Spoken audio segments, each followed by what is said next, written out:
Hi everyone, it's Heidi from flutterbyheidi.co.uk. I'm an independent Stampin' Up demonstrator based in the United Kingdom, and today I'm working with the Whimsy and Wonder from the July to December catalogue and the Snowflake Wishes. And that's because in this paper is the most beautiful snowflake. So this is a lovely 12 by 12 paper, and it's got an iridescent sheen. So this is the paper that I'm going to be using, which has got these gorgeous snowflakes on. On the reverse of all these papers, you've got a lovely sort of everyday pattern to use. Love these little holly leaves and berries. Super polished pink on the back there. This is some mint macaron, although it does pair well with just jade as well. Again, the iridescence on there, mint macaron on the back. Gorgeous little gifts there in some misty moonlight and the mossy meadow as well. And then a deep one with some polished pink highlights. Super useful stripes, useful for any occasion. Sort of snowy scene, and then these beautiful baubles as well on the back. And some misty moonlight trees. So this paper comes in 12 by 12, 2 sheets each of the 6 designs. And it's a specialty paper with the iridescence on, so it is that little bit more, but I think it's worth it for that lovely sparkle that you get. And then I've got the Snowflake Wishes stamp set and the coordinating so many snowflakes dies that you can see here, super useful. This one creates a beautiful stitched window as well, and I'm just using those dies to create the accent on top of this star-topped box, which you can see here. So years ago I did a star card, and this is a way of making it 3D. So I've been going through some of my cards and I thought, well, I'm sure I could make a box. I'm sure somebody's done it somewhere before, but this is my take on it. And as you can see here, we've got a lovely panel on the front for our stamping, and then we've used just 2 pieces of that iridescent snowflake paper to decorate the box. Then on the top I've layered up some of the dies, and then it's just a little 3-fold one to create quite a nice big box there. You could put all sorts of things in there, quite a decent size. And then to close it up, it's just a case of interleaving those and just tucking them under the snowflake on the top. And there you go, and that stays quite firmly shut. Just a good bit of bone folder to make sure those are well creased. So there we go, that's what I'm going to be making. I have done a little bit of prep in advance, just because it makes life obviously easier. So you are going to need a piece of card that is 28 by 21 centimetres, 11 by 8 1/4. 2 pieces of DSP that are 8.5 by 10, and one of a contrasting card that's the same, and then a piece of Whisper White that's 8 by 9.5 centimetres. I'll put all the measurements on my blog as usual. So these are 3 3/8 by 4 inches. And then you can obviously do an 1/8 of an inch if you want, so that would be 3.5 by 3 7/8 if you wanted to just keep a narrow border. So there we go. So there's our piece of card that we're going to start with. You'll want your stamping trimmer, and pop that out. Okay, so on the long edge, so that's a 28 centimetre edge, really simple scoring. It's at 9, at 18 and at 27 centimetres. So 3.5, 7 and 10.5. And then on the short, you're going to score at 3 centimetres, 1 3/16, at 13.5, 5 1/4, and at 16 centimetres,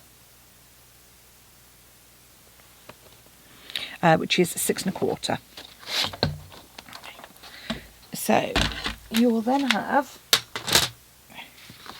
a piece with a shorter score section and a piece with 2 sections. So this is the top of our box. And what you're going to do is you're going to mark the midpoints. So you mark each one at 4.5 centimetres in the middle of each one. If you're doing it all the way along, so it's at 4.5, at 13.5, and at 22.5. Okay, because we're going to cut down those. That would be 1 3/4, 5 1/4. She says, trying to read her own writing. Yeah, 5 1/4 and 8 3/4. And one thing I didn't note is where to mark the bottoms to trim, but I'll show you how to do that. So you're literally going to cut. So I've got an erasable pen here. So you're going to be cutting. If I just mark that, you can see there, all the way down to the second score line. So it's up to you whether you want to do it freehand or whether you want to mark it. Obviously you can mark it with a pencil, and then just make sure that you erase those afterwards. So it is quite simply, obviously, and then on the last bit you're going to be cutting away on those corners as well. So just take your snips, and obviously you can do this on your trimmer if you want to.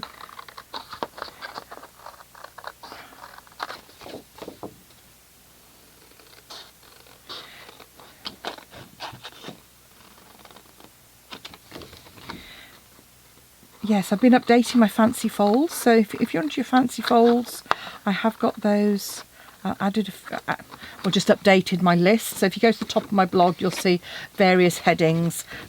These are my Ferrero ideas, Ferrero index, and then there's also my fancy folds index as well. So you can just click on that, and then you'll see them all in alphabetical order. And what I've done is, rather than just put the names of them with the links, I've added a photograph as well, because I think, you know, we call them different things. I know some of the names I've come up with I've seen them called different things by other people, so I do try and kind of use the most common name, but obviously it doesn't always work out that way.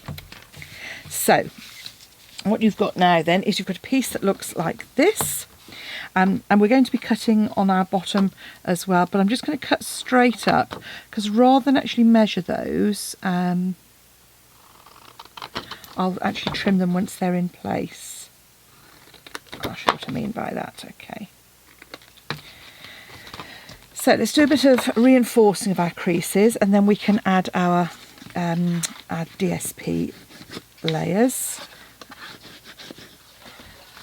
So you want to reinforce the sides well, but the ones you really want to reinforce are these top ones. So I do them both in the same direction first, and then back on itself. So, and the reason for that is obviously that's where I've that's where the fibre's been stretched.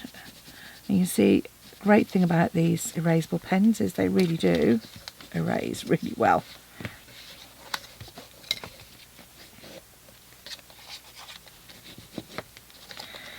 So, okay.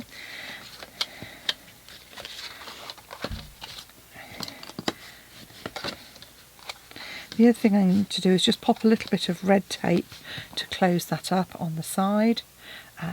I've run out of Seal Plus, can you believe it? I couldn't believe it. I thought I'd got plenty of refills. So either I've hidden them away somewhere, wouldn't surprise me, or I've actually run out. Can't quite believe it. Okay. So now we'll add on our layers. So we want that join to be at the back. So the middle section is going to be where we're going to put our, in this case, Blushing Bride panel. Mind you, I did find some nice, some Stampin', the original snail, while I was having a look for my Seal Plus. So, you know, luckily for me, I found some additional tape runners to use. So as I say, the iridescent sparkle on this just goes beautifully. Let me pop that panel in there. Now obviously we need to do some stamping on our centre panel before we do anything with that. So the Snowflake Wishes is a photopolymer stamp set, so you're going to want to be using your Stampin' Pierce mat to get the best impression on that. So I'm using some polished pink and the lovely Blushing Bride. So I want to make my sentiments stand out a bit. So I'm going to use my polished pink to do that. So just square that up. May your season sparkle. And then I'm going to use some of my Blushing Bride ones and then a bit of polished pink. If you haven't used the polished pink yet, it is a really pretty colour. I mean, this is an attempt not to stamp all over my Stampin' Pierce mat. Oh, and in fact I'm going to drop that. Gosh, that was lucky. Lucky let off there.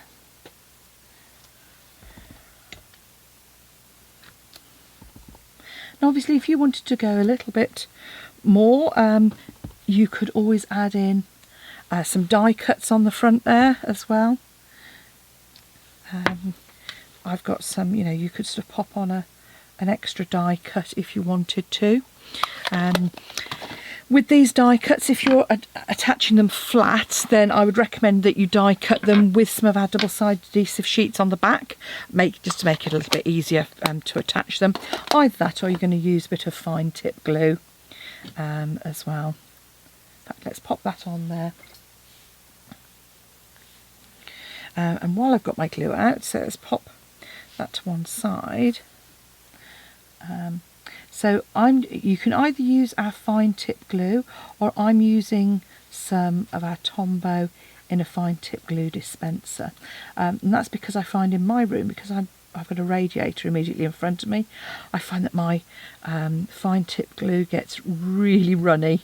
So I kind of have to think about it in advance and make sure it's had a chance to cool down. So there we go, just added a die cut to add a little bit of dimension there.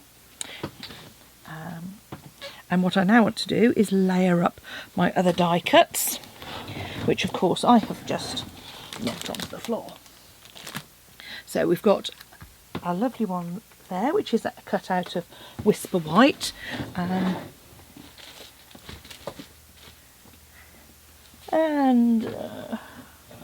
Okay. Can't find my other one, so let's improvise. Right, so we can have a polished pink. There we go. So I'm just going to pop some adhesive onto the centre section of these. I've left those little pieces in on this one just to give me some extra space to glue. And I'm just going to layer that one up just in the middle of that. Like so. And then I've got a Blushing Bride one here. I just wanted to add some extra dimension to it. So I'm just going to come in here. And I'm just going round that centre section because the other ones are kind of going to overhang slightly. So I want to make sure that centre section is really nice and well adhered to the other layers.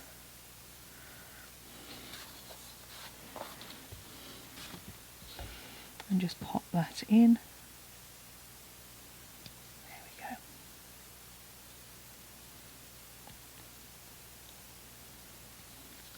There we go. So not quite the one I'd planned, but you know, of course you can guarantee I'll now find that snowflake attached to my top or something.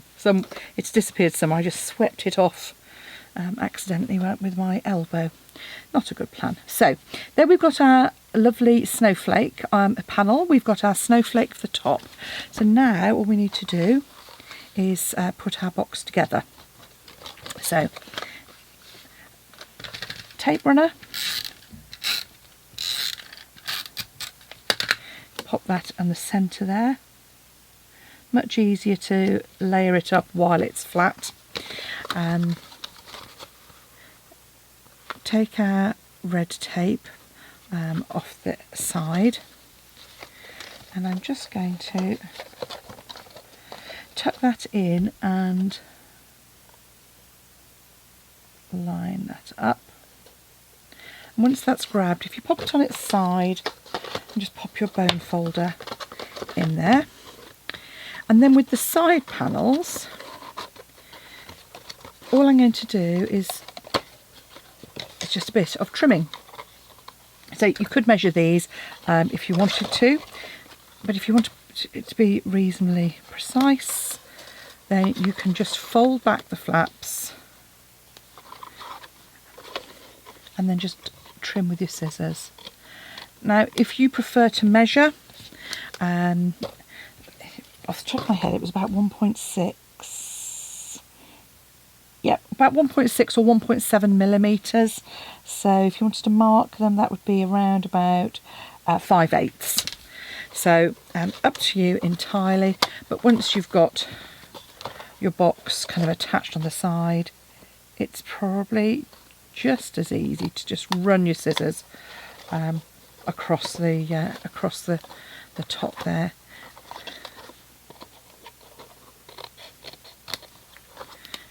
But obviously, if you've got any dexterity issues, you might find it easier to measure rather than manipulating your box. And then you'll see those just overlap at the bottom, and then I just made sure that there was a good overlap. And you're putting glue on that corner there, and again on this other corner here, just in a sort of triangle on the corner there, and the same at the bottom here. Pop those in, stand it up, and then again, this is, use your bone folder and pop it on the inside there.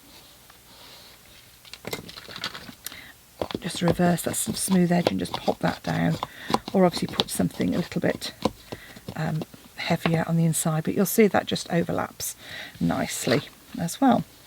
So once you've done that, the last little bit is probably the bit, it's just the decoration on the top. So to close it, you're just doing like a box fold.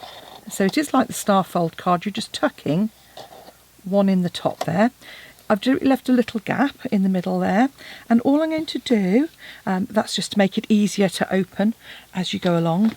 This is a case for mini dimensionals, so just choose which corner you're going to use. So you want one section, and you're going to add plenty of dimensionals to that section. And this is where the use of little half dimensionals, the edges, is really useful. So I'm just going to come in and trim some of those dimensionals off the edge, or obviously you could cut those in half and just pop those on the outer tips as well. So what you're going to do is, if you imagine this is going to go in the centre, so you can actually add on one section slightly off to one side if you wanted to, but if you're at all uncertain, and because you've layered up those snowflakes, you can actually add an extra sort of half a dimensional to each side of it as well. And then it's as simple as taking our backing off